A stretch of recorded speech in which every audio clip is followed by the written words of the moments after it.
जय महाप्रभु जय निताई जय गुरुहरि जय राधा माधव राधेश्याम जय महाप्रभु जय राधेश्याम निताई गौर हरि बोल हरे कृष्ण। आज এই ভুবন মঙ্গল হরিনাম যজ্ঞ অনুষ্ঠানে সমবেত আমার সমস্ত গৌর অনুরাগী ভক্তমণ্ডলী, আমার গৌর ভক্তিমতী মায়েরা, গৌর ভক্ত পিতা সকল, সেই সঙ্গে উপনীত মাননীয় সাধুগুরু গোস্বামীগণ, সকল ভক্ত শ্রীপাদ পদে জানাই এই সমগ্র কীর্তন জগতের সর্বকনিষ্ঠা কৃষ্ণ জ্ঞানহীন, কৃষ্ণ প্রেমহীন, কৃষ্ণ মাধুর্যহীন, কৃষ্ণ ভক্তিহীন এই অধমা সময়ধারী এবং তার ক্ষুদ্র সহ সম্প্রদায়ের পক্ষ থেকে জানাই ভক্ত চরণে অনন্ত কোটি ধন্যবাদ। আজকে আমাদের ভজনের আলোচ্য বিষয়বস্তু আমার রাধা মাধবের সূর্য পূজা লীলা। এই লীলা প্রসঙ্গে অনেক ভোগ ত্রুটি রসভাস আপনারা পেয়ে থাকবেন। আপন আপন সন্তানদেরই, আপন আপন ভগ্নীদেরই আপনারা মার্জনা করে চরণের এক কোণে স্থান দেবেন, এইটুকু প্রার্থনা সকল ভক্ত চলবে।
জগজন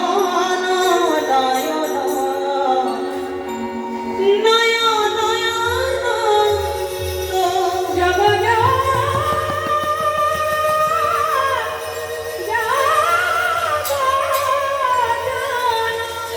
নয়ন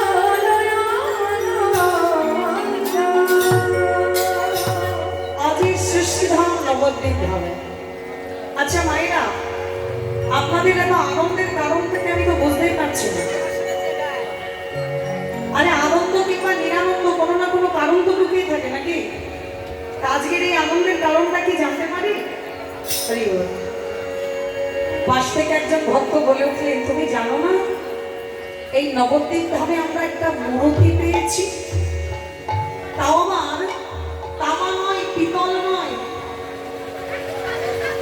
অন্য কোনো ধাতুর নয়, একবারে সোনার মূর্তি। তাই গৌরহরি ও মায়েরা, এই সোনাটা কোন সোনা জানবেন? মায়েরা বলবে সোনা আবার কত প্রকারের হয়। আমরা গলায় পরি, হাতে পরি, নাকে পরি, কানে পরি, সোনা তো এটাই হয় নাকি? যেটা স্বর্ণকারের কাছ থেকে আমরা বহু মূল্য দিয়ে কিনে নিয়ে এসে অলংকার করে তৈরি করে আমরা পরিধান করি। মহাজন বললে পার্থিব জগতের সোনা, এ সোনা হলো গিনি সোনা। এ সোনার ক্ষয় আছে, এ সোনার দায়ে মানবের জীবন যাওয়ার ভয় আছে। কিন্তু আমরা যে সোনা পেয়েছি এই নবদ্বীপ ধামে, সেই সোনাটার নাম হলো উপাসনা। শাস্ত্র বলছে এই উপাসনাটা কেমন বস্তু, তাহলে একটু ব্যাখ্যা করতে হয় না? ও মায়ের এত হট্টগোল করলে হবে না। যে হৃদয় গৌরহরি বল মায়েরা, এত উচ্চাটনা হলে হবে না। প্রসাদ আপনাদের সকলের কাছে কাছে পৌঁছে যাচ্ছে, ব্যাকুলিত হলে হবে না। আমরা এক প্রসাদে পেতে এসে আর এক প্রসাদের জন্য এত বাবা উচ্চাটনা হলে হবে না। ও প্রসাদটা আমরা অবশ্যই পাবো, তবে আগে মহাপ্রসাদটা গ্রহণ করে হৃদয় গৌরহরি বল। আমার ভগবানের লীলামৃত জয় রাধেশ্যাম। তাহলে এবার একটু শান্ত হয়েছেন তো? এই উপাসনাটা কি, কাকে বলে এই উপাসনা? শাস্ত্র বলছে রস্যতে উজ্জ্বল রস কণিকা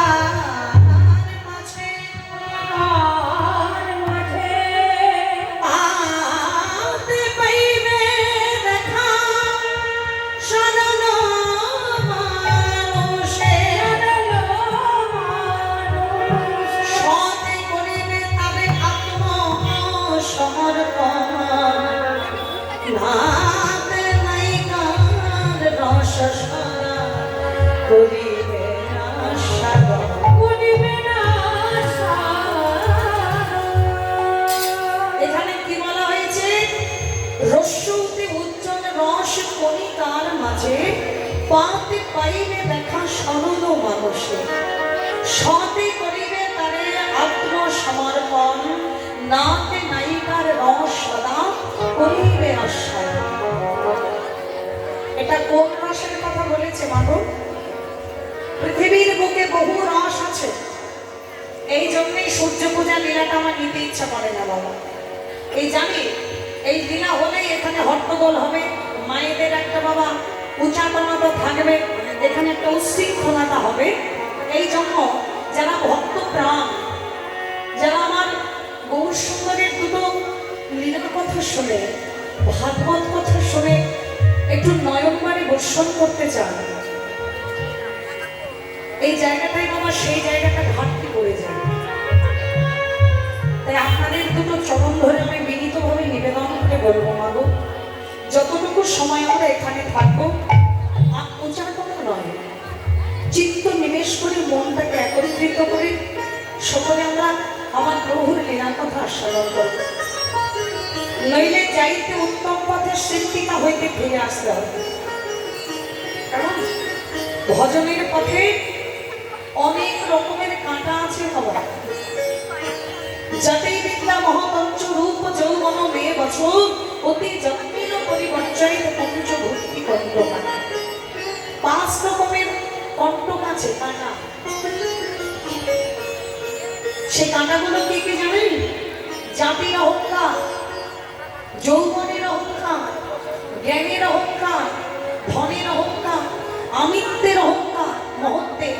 এমন তাহলে এতগুলো অহংকারকে এড়িয়ে তারপরে ভজনের পথে চলানো খুব কঠিন। সেই জায়গাটাই আমাদের মনটাকে এক জায়গায় করতে হবে।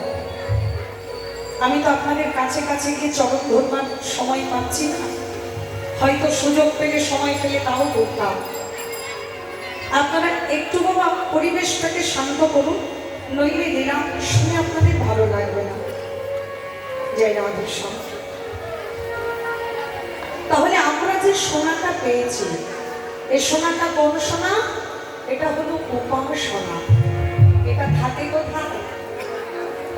মহাজন বললেন এটা কোনো বড় মার্কেটে গেলে পাবে না বাবা। এমন কলকাতা বড় বাজারে গেলে পাবে না, দিল্লি শহরে গেলে পাবে না, কোনো দেশে বিদেশে গেলে পাবে না। এই সম্পত্র একমাত্র থাকে সাধু গুরু বৈষ্ণব চরণে। আপনারা বলবেন এত জায়গা থাকতে চরণে কেন বাবা? কি আছে চরণে? চরণ শব্দের অর্থ কি? মহাজন বললেন চ শব্দে চৈতন্য, র শব্দে রমণ, আর ন শব্দে হলো নিত্য। যে চরণে চৈতন্য রমণ করে নিত্য, সেই চরণ যদি একবার আমরা আশ্রয় করি, নিতাই গৌর হরি বল হরি বল, তবে একমাত্র আমার গৌর সোনাকে খুঁজে পাবো। জানো মায়েরা, আমরা তো চরণ সম্বন্ধে কিছুই বুঝি না, কিন্তু চরণ সম্বন্ধে বুঝেছিল একজন। সে আমাদের মতো মানব নয়, সে একটা জলচরা, সে একটা জলের কচ্ছপ। একটা জলের কচ্ছপ। সেই কচ্ছপ বুঝেছিল চরণের মাহাত্ম্য, কিন্তু আমরা বুঝতে পারলাম না। যখন বিষ্ণু ভগবান অনন্ত শয্যায় শায়িত, মা লক্ষ্মী দেবী তার চরণ সেবায় রত, এমন সময় সমুদ্র অঞ্চল থেকে একটা কচ্ছপ, একটা কুর্ম, সেই কচ্ছপটা উঠে এসে প্রভুর চরণ দুখানা স্পর্শ করতে বলে ব্যাকুলিত হয়ে এসেছে। মনে মনে ভাবছে, শুনেছি প্রভুর চরণ নাকি পরশমণির নেয়, যে পরশমণির পরশ পেলে লোকাও সোনা হয়ে যায়। তাহলে আমার এই কঠিন অঙ্গকে কোমল হবে না, এই কঠিন দেহটাকে একটু নরম হবে না, আমার এই চম্প গতাগতি কি পরিবর্তন হবে না? বড় আশা নিয়ে কচ্ছপটা প্রভুর চরণ স্পর্শ করতে এসেছে। কিন্তু ওই যে মা লক্ষ্মী দেবী তার চরণ দুখানি জড়িয়ে বসে আছে, তাই মা লক্ষ্মী দেবীর হাত দিয়ে কচ্ছপটাকে সরিয়ে দিল। যা, দেখতে পাচ্ছিস না প্রভুর চরণ সেবা করছি, তুই এখানে কোনো ব্যাঘাত ঘটাচ্ছিস, চলে যা, জলের জিকে জলে চলে যা। কচ্ছপটা মনে মনে ভাবলে যে চরণের দিকে তো কোনো স্থান নেই, কেননা চরণ জুড়ে বসে আছে আমার মা লক্ষ্মী দেবী। তাহলে একটু মস্তকের দিকে যাই। প্রভুর তো সর্ব অঙ্গই ভজনের দেব, উপাসনার দেব। তাহলে এই উপাসনার দেহ যে কোনো একটা জায়গা স্পর্শ পেলে আমার জন্ম ধন্য হয়ে যাবে। তাই চরণ যখন পেল না, তখন ঘুরে মস্তকের দিকে গেছে, আর সে জায়গায় গিয়ে দেখছে অনন্তনাগ বিশাল ফনা দিয়ে দাঁড়িয়ে আছে। তাই সেখানেও স্থান পেল না, তার বিশাল ফনা দিয়ে কচ্ছপটাকে দূরে সরিয়ে দিল।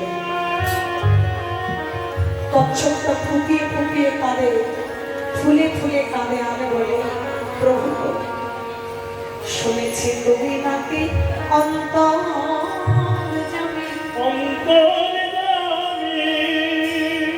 তবে বলো বলো আমার মনের বেদনা, তুমি কি কিছুই বোঝো না প্রভু? কিছুই বোঝো না। আমি যে মন আশা নিয়ে এসেছি তোমার ওই চরণ পাবো বলে, প্রভু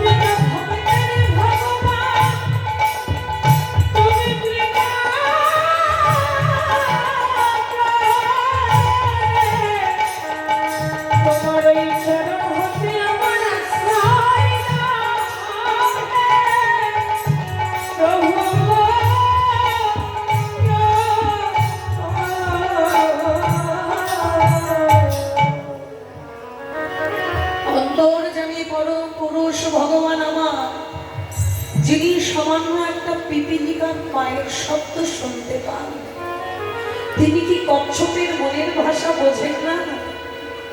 কচ্ছপটাকে ডেকে বলে উঠল, হে কুর্ম, তুমি কষ্ট পেও না, তুমি মনে দুঃখ নিয়ে যেও না। ভক্তের মনে আঘাত পেলে সে আঘাত যে আমার বুকে পাবে, তাই তোমার এই কষ্ট আমি সইতে পারছি না করব। তবে শোনো, আমি তোমার মনের বাসনা পূর্ণ করব। তবে এ জন্মে বোধহয় আর হবে না। কেন জানো?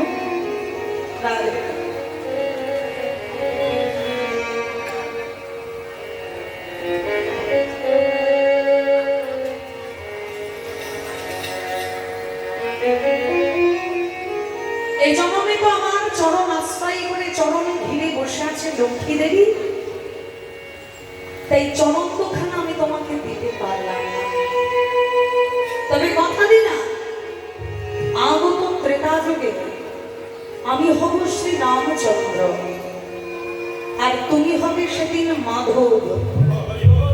তোমার কর্মজীবী হবে একজন নামী, তুমি পারাপার করা হবে তোমার একমাত্র কর্ম।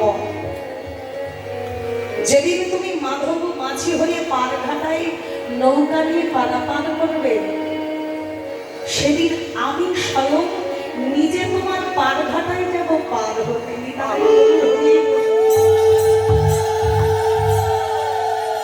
শুধু তাই নয়, যে লক্ষ্মী দেবী তোমাকে দূরে সরিয়ে দিয়েছে, আমার চরণ সেবা হতে বঞ্চিত করেছে, সেই লক্ষ্মী দেবী হবে সেদিন শিখা। সেদিন দাঁড়িয়ে দাঁড়িয়ে দেখবে তুমি আমার চরণ সেবা করছো, সেদিন লক্ষ্মী দেবী কিছু বলার থাকবে না।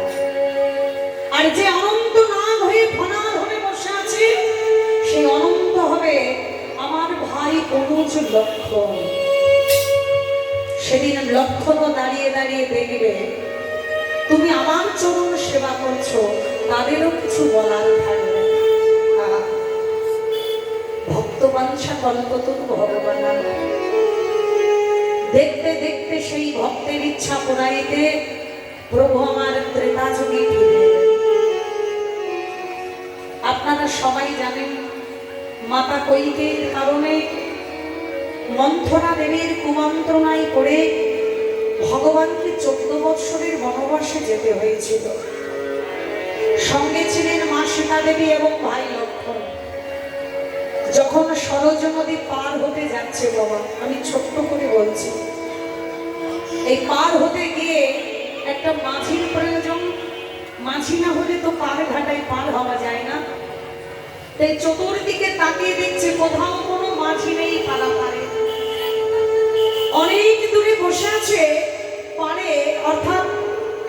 নামে একজন নাবিক নৌকাটা গাছের সঙ্গে বেঁধে নৌকা পাড়ে বেরিয়ে নিয়ে মাঝিটা বসে আছে মলিন বদনে, একটা ছেঁড়া গামছা কাঁধের উপরে তুলে নিতাই গৌর হরি। মুখে হাতটি রেখে বড় দুশ্চিন্তায় মগ্ন। আজ 2-3টে দিন হয়ে গেল তার স্ত্রী তার বাচ্চাদের মুখে দুটো অন্ন তুলে দিতে পারেনি। বড় চিন্তায় বসে আছে যে আমি এমনই হতভাগা যে আমার বউ বাচ্চার মুখে একটু অন্ন তুলে দেব, সেই ক্ষমতাটুকু আমার নেই। চোখের জলে বসে বসে কাঁদে আর মুখের মধ্যে হাতটি রেখে চিন্তায় মগ্ন হয়ে বসে থাকে। তোমার কি এমনই মহিমা? একজন পারঘাটায় এখনো পর্যন্ত এলো না। আমি যদি পারাপার না করতে পারি তাহলে আমার পরিবারকে বাঁচাবো কি করে? এমন সময় লক্ষণ ঠাকুর ডেকে বলে উঠলো, দাদা ওই দেখো একজন মাঝি বসে আছে, চলো আমরা ওই ঘাটে যাই পার করতে। ছুটতে ছুটতে গিয়েছে। মাঝি ভাই, ও মাঝি ভাই! কে? চমকে উঠল। কে?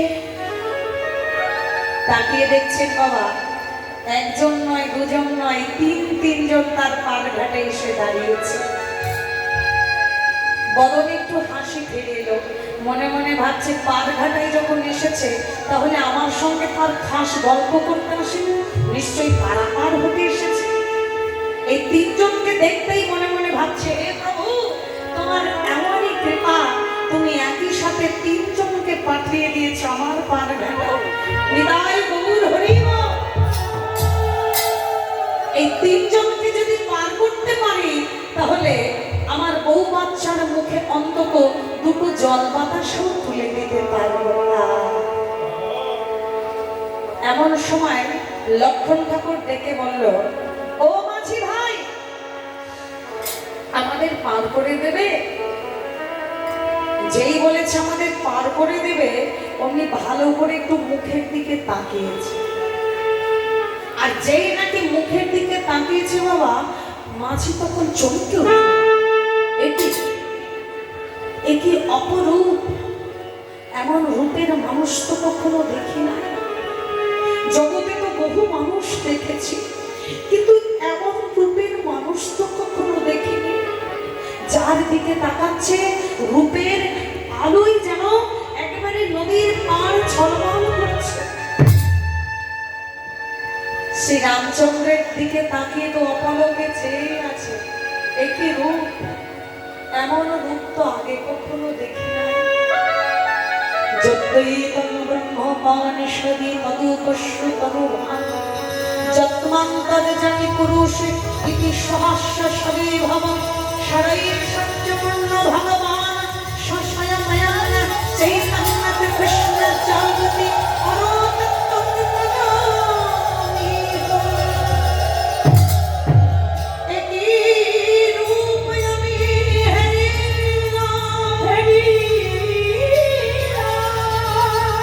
এমন রূপ যে আমি আগে কখনো দেখি না। যে রূপ দেখিলে সকল জগৎ উড়ে যায়। একই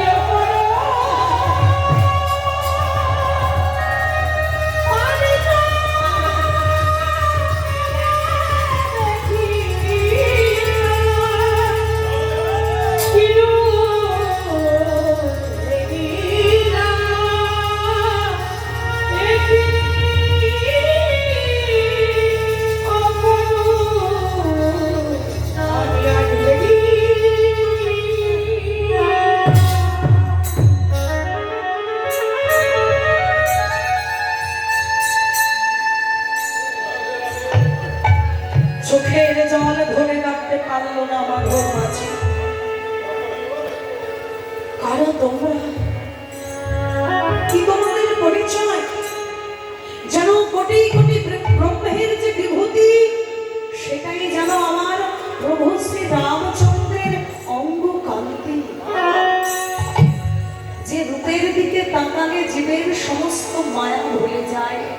জীবের সমস্ত অভাব দূরে চলে যায়, সমস্ত যন্ত্রণা দূরীভূত হয়ে যায়।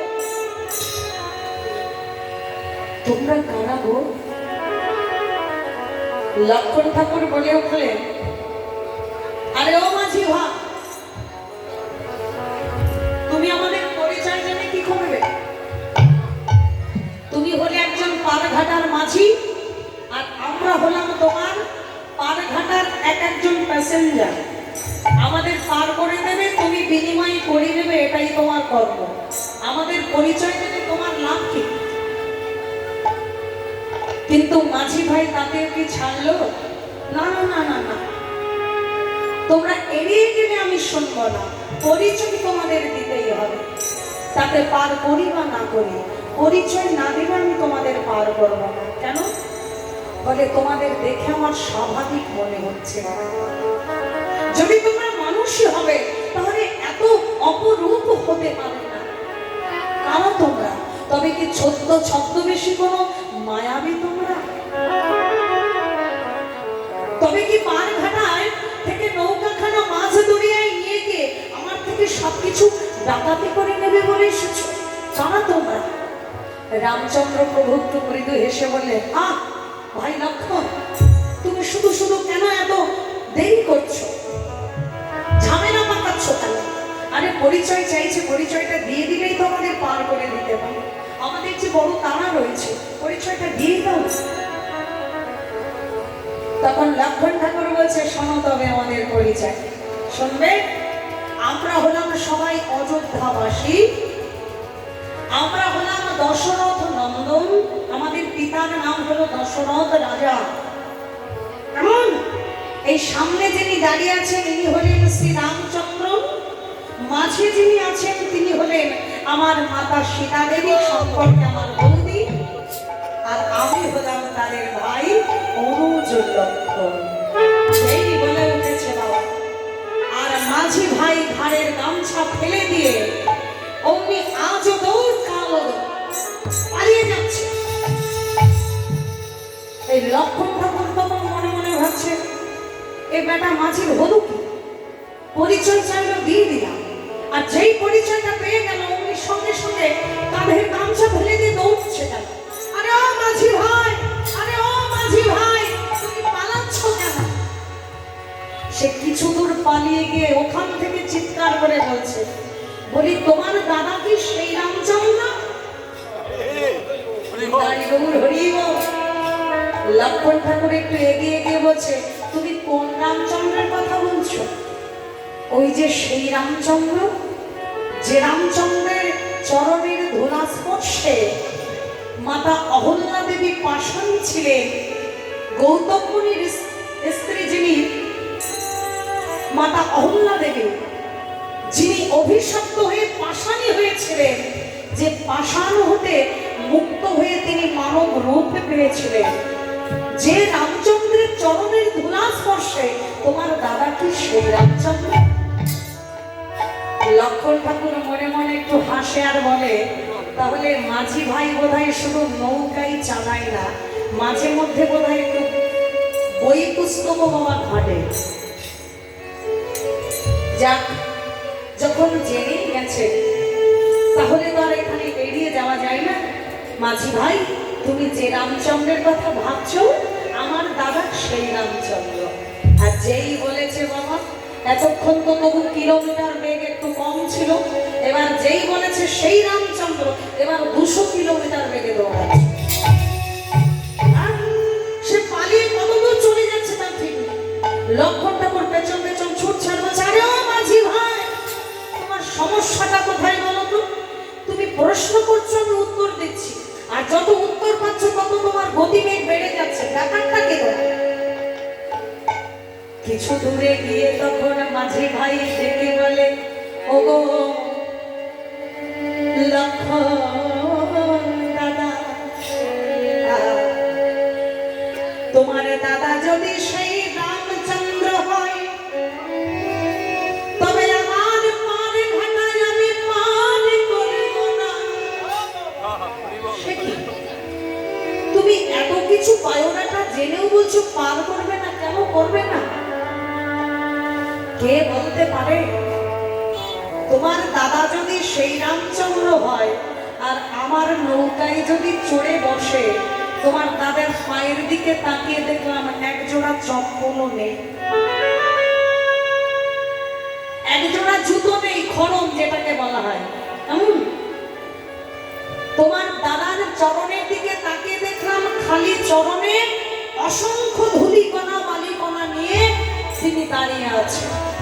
আর ওই চরণগুলো নিয়ে যদি আমার নৌকায় চরণ রাখে, কে বলতে পারে আমার নৌকাটা যদি কোনো অভিশপ্ত নারী থাকে, আর তোমার দাদার চরণের ধুলা করে যদি সেই অভিশাপ মোচন হয়ে নৌকা থেকে নারী রূপ ধারণ করে, তাই ধরিব, তাহলে তো আমার ব্যবসা মাথায় উঠবে। আমার যেটা দিয়ে রুজি রোজগার করতে হয়, আমার সেই ব্যবসা তো লাটে উঠবে। আমি কি করে খাবো? আর ওই মেয়ে ছেলে তখন ঝামেলা পাঠাবে যে নৌকা হয়ে আছে।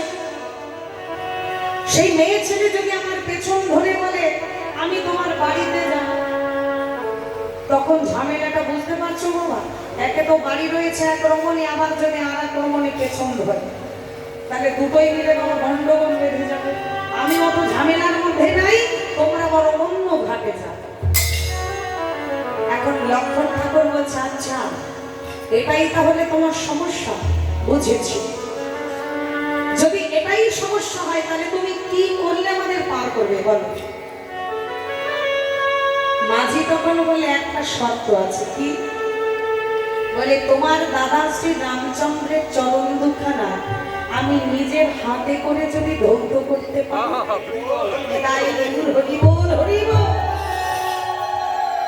যদি চরণ ধোয়ার অধিকার আমাকে দান করো, সেই চরণ ধোয়ায় নিজের হাতে করে মুছিয়ে আমি কোলে করে যদি আমার নৌকায় বসাতে পারি, এই শর্তে যদি রাজি থাকো তবে আমি আছি, নইলে অন্য ঘাটে যাব।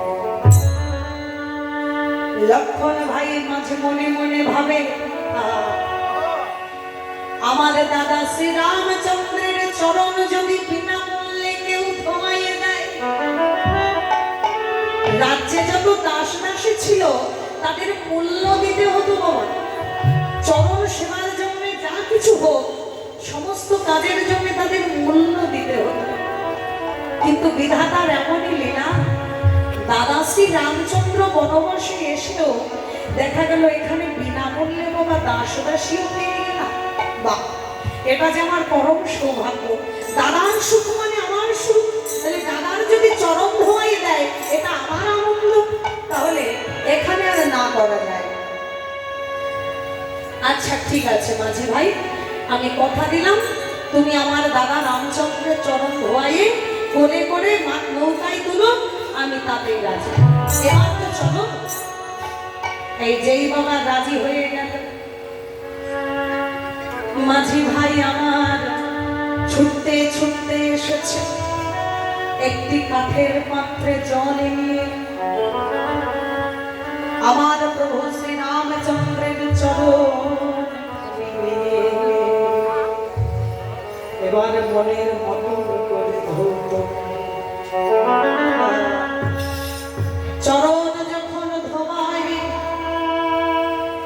সে তো নদীর জলে দিয়ে নয়, এই চরণ যখন ধোয়াচ্ছে নয়ন বারে পরিশ্রম করে, এক বিন্দু দুই বিন্দু করে চরণ যখন ধোয়ায় মনে মনে বলে প্রভু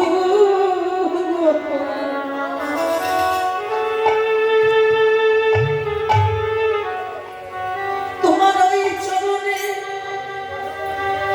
আমার একটাই নিবেদন, আমি তোমার চরণে শুধু একটাই বস্তু চাই, আমি ধন চাই না, জন চাই না, আমি গাড়ি চাই না, বাড়ি চাই না। ওগো প্রভু গো, তোমার চরণে শুধু বিনতি জানা,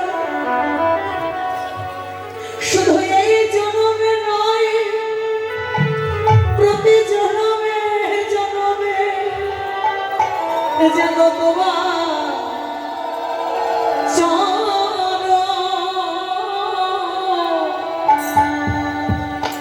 চরণ সেবার অধিকার দিও তোমার চরণে সেবা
শুধু এই জনমে নয়,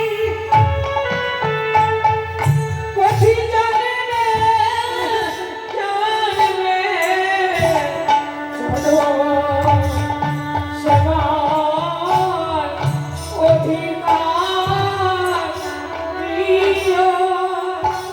আমি যেন তোমার নাম লয়ে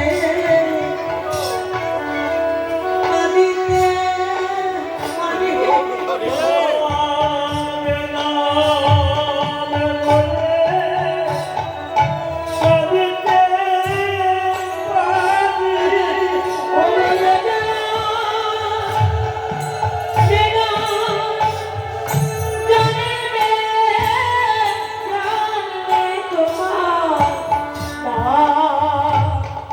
লয়ে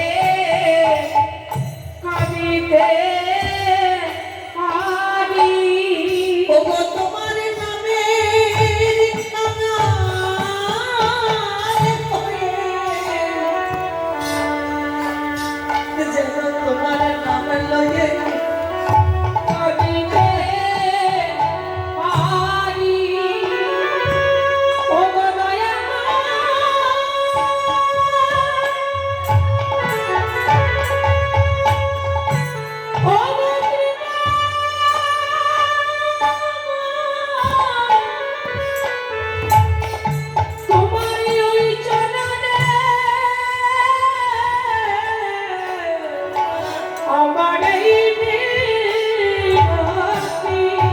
আমি যেন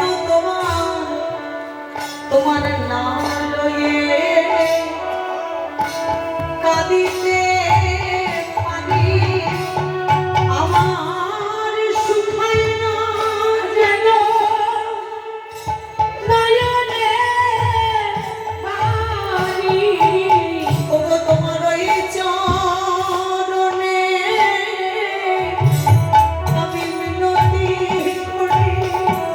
আমার সুখাই না যেন নয়নে বাড়ি। তোমার ওই চরণে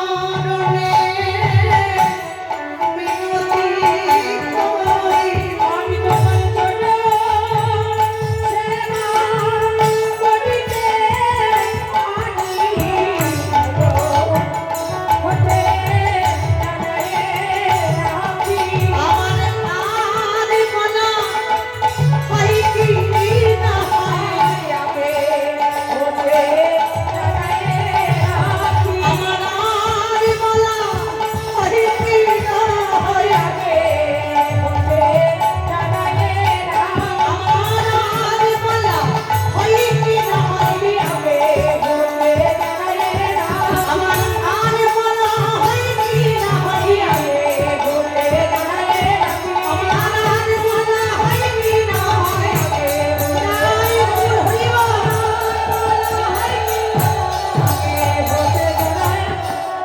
আমার চলো সেবা অধিকার দিও। এই চরণ ধৌত করছে বাবা। এখন একটা চরণ চোখের জলে ভাসিয়ে যখন ঘুমাচ্ছে, তখন আর একটা চরণ নিচে রয়েছে। চরণটা ঠিক এইভাবে রেখেছে, হাতের উপরে একটা করে চরণ নিয়ে যখন ধৌত করছে মা, তা এইভাবে একটা মানুষ কতক্ষণ দাঁড়িয়ে থাকতে পারে? 5 মিনিট, 10 মিনিট, 15 মিনিট, 20 মিনিট। কিন্তু একটা মানুষ যদি একটা পায়ের উপরে আধা ঘন্টা 40 মিনিট দাঁড়িয়ে থাকে, তাহলে সেই মানুষটার ব্যালেন্স কি ঠিক রাখতে পারে? তখন শ্রী রামচন্দ্র প্রভু একবার এদিকে টলছে, একবার এদিকে টলছে। মাঝি ভাই তখন বলে উঠল, আহা, কিছু মনে করবেন না দাদা, আপনার দিকে তাকিয়ে মনে হচ্ছে আপনার শরীরের ব্যালেন্সটা আপনি ঠিক রাখতে পারছেন। আপনি এক কাজ করুন, আপনার হাতটা আমার মস্তকে চেপে দিন, আর আপনার চরণ তো আমার হাতের উপরেই আছে, দেখবেন আপনার ব্যালেন্সটা জায়গায় দাঁড়িয়ে যাবে। কি অপূর্ব লীলা দেখুন। যার চরণ পাওয়ার জন্য যোগী ঋষি মুনি ধ্যানী যুগ যুগ বসে আছে তপস্যা করে, আজকে তার চরণ একটা সামান্য মাঝির হাতে, আর তার হাতখানি মাঝির মস্তকের উপর। একদিকে রেখেছে মস্তকের উপরে ভগবানের হাত, আর একদিকে রেখেছে মাঝির হাতের উপরে ভগবানের চরণ। কি অপূর্ব দৃশ্য! চরণ দুখানা যখন ধৌত করা হয়ে গেল, সেই চরণের অমৃত, চরণ ধোয়া জল, সেটা কি করবে? সেখানে তো অসংখ্য ধূলিকণা পড়ে আছে, তাই সেই ধূলিকণা সহ জলটা যদি অন্য কোথাও ফেলে দেয়, তাহলে বাবা সেখানে কিছু ঘটে যেতে পারে। তাই সেই চরণ ধোয়া জলটি, সেই চরণ অমৃত মনের মতন করে মহানন্দ ভরে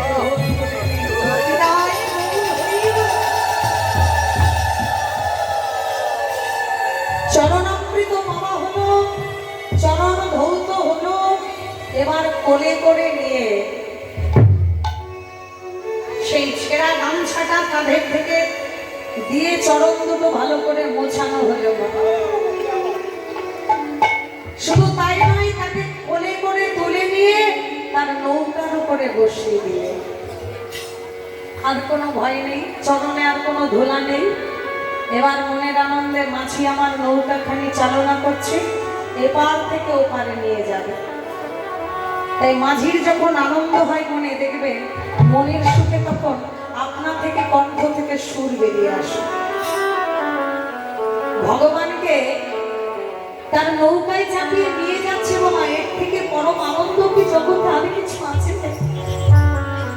তাই প্রভুর চরণে নিজেকে নিবেদন করে বললেন, রাম চরণ সুখদাই, রাম চরণ সুখদাই,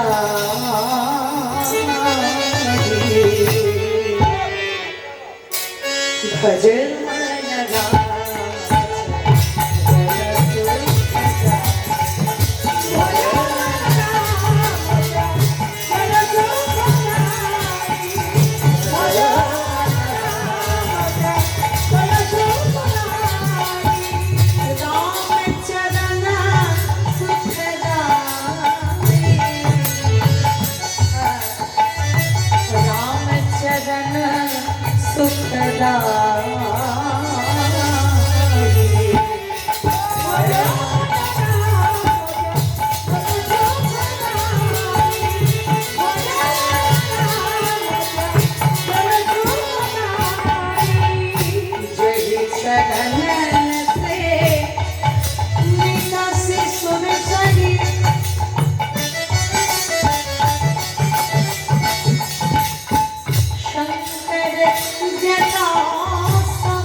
ভজনটার মধ্যে বলছে মা, যে চরণ থেকে দৈত্য দানব সুর অসুর সকলের সৃষ্টি, যে চরণ থেকে নর নারী কীট পতঙ্গ জীব জন্তু সকলের সৃষ্টি, আজকে সেই চরণ ধৌত করে আবার তাকে সমেত তুলে নিয়েছে বাবা তার নৌকায়।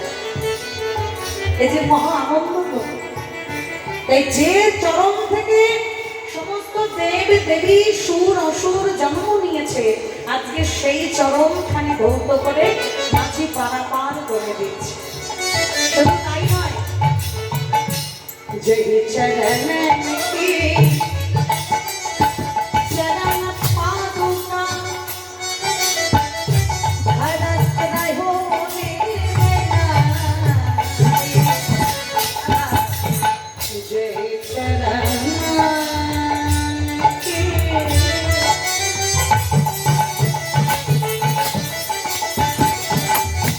চরণ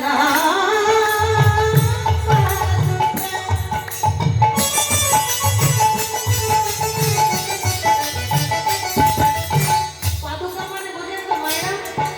পায়ের চপ্পল যেটাকে বলা হয়, জুতো।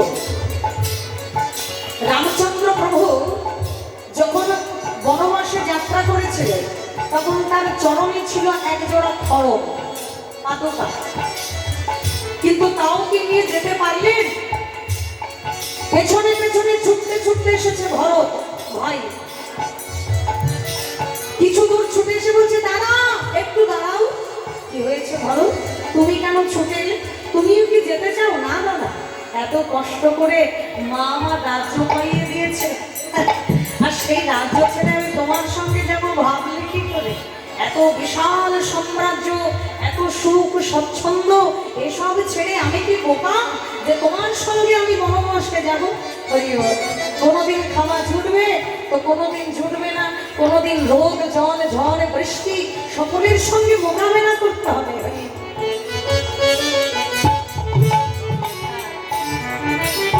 আমি বাবু অত কষ্ট করতে পারবো না।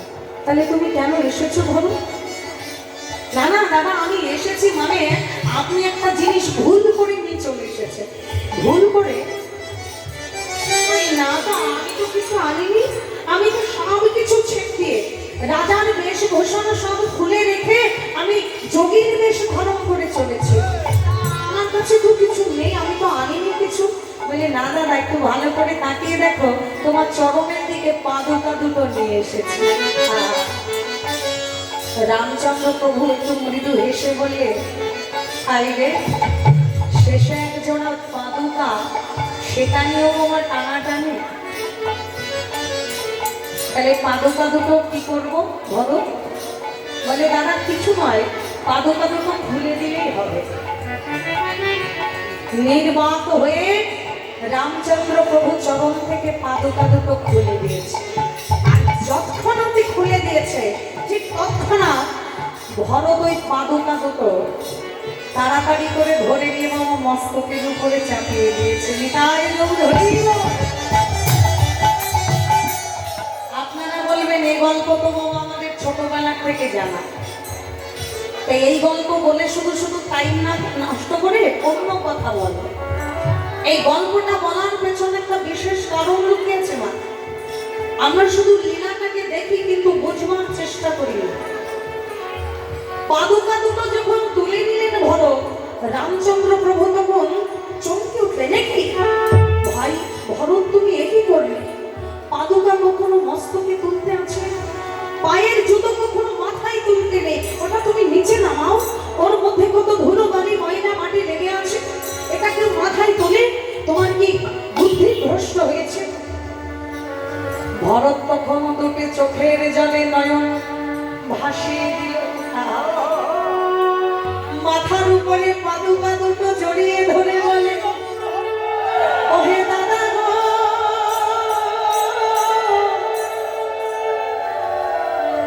আমি জানতাম এতদিন ধরে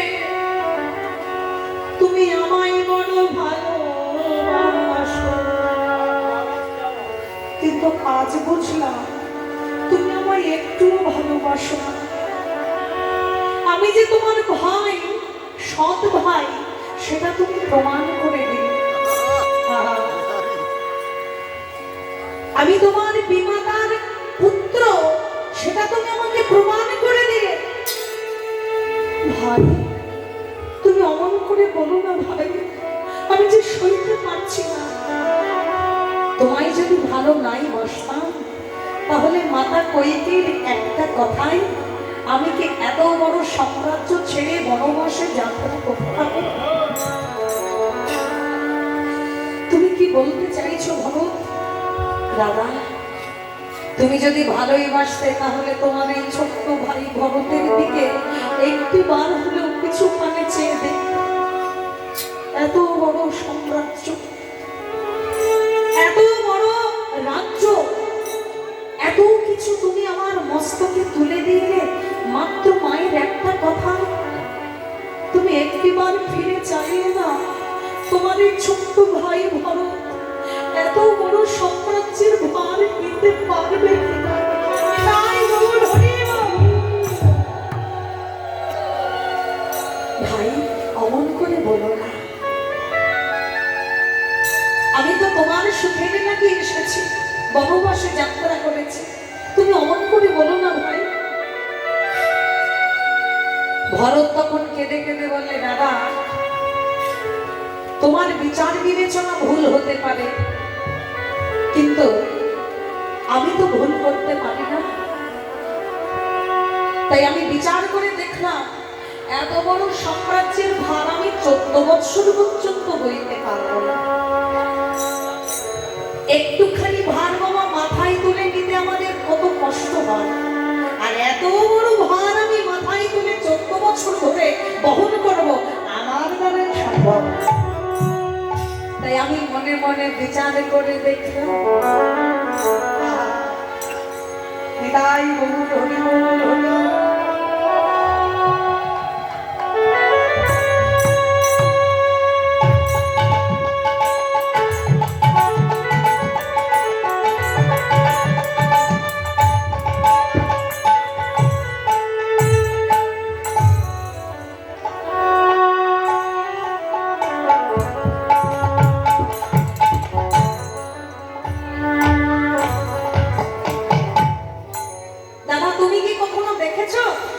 প্ল্যাটফর্মে, স্টেশনে, বড় বড় জংশনে দেখবে বাবুদের মোড়গুলো যখন বয়ে দেয় না কুলিরা, তখন মাথায় বড় করে একটা পাগড়ি বেঁধে নেয়।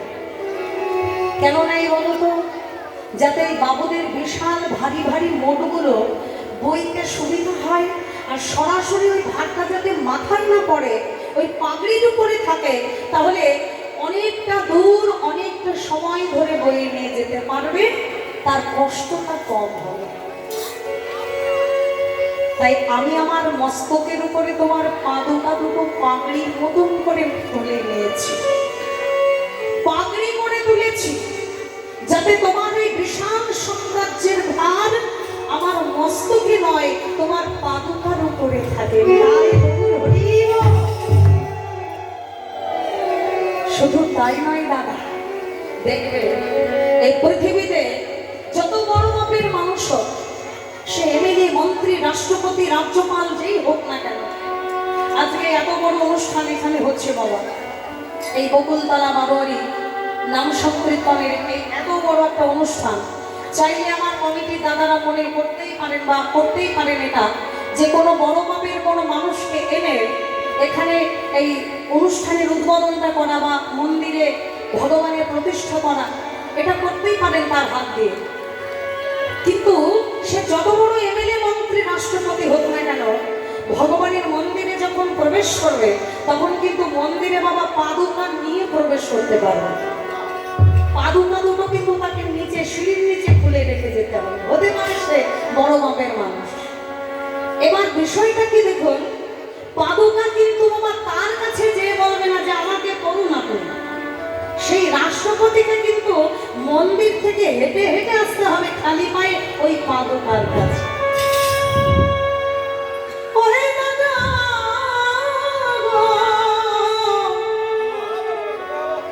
তুমি হতে পারো এই বিশ্বের স্রষ্টা, তুমি হতে পারো সৃষ্টি স্থিতি প্রলয়ের মালিক, তুমি হতে পারো ভগবান। তোমার পাদুকা দুটি যদি আমার কাছে থাকে, তাহলে তুমি যেখানে যাও না কেন, একদিন না একদিন এই পাদুকার কাছে তোমায় ফিরে আসতে হবে।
ছাড়ান এবারে ধবিনি শরীর ছাড়ান এবারে ধবিনি তবে নামে ছাড়ান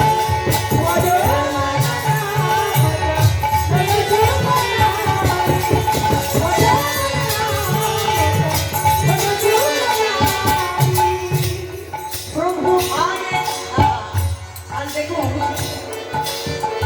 সেই চরণ দুখানা নিয়ে সেই চরণের মানুষটাকে নিয়ে যখন পার করে দিচ্ছে এই পার করতে করতে হঠাৎ করে মাঝ নদীতে গিয়ে মাঝি আবার নৌকাটা বাবা বারবার করে একটু ঘুরিয়ে দিয়েছে দু চার পাক মেরে ছেড়ে দিয়েছে আর বন করে নৌকাটা ঘুরছে আর যখন ঘুরছে তখন নৌকার উপরে যারা বসে আছে তারাও বাবা ঘুরতে শুরু করেছে এখন লক্ষণ ঠাকুর ধমক দিয়ে বলছে আয় মাঝি ভাই নৌকা ঠিক করে চালাও চালাতেই যদি না পারো এমন করছো কেন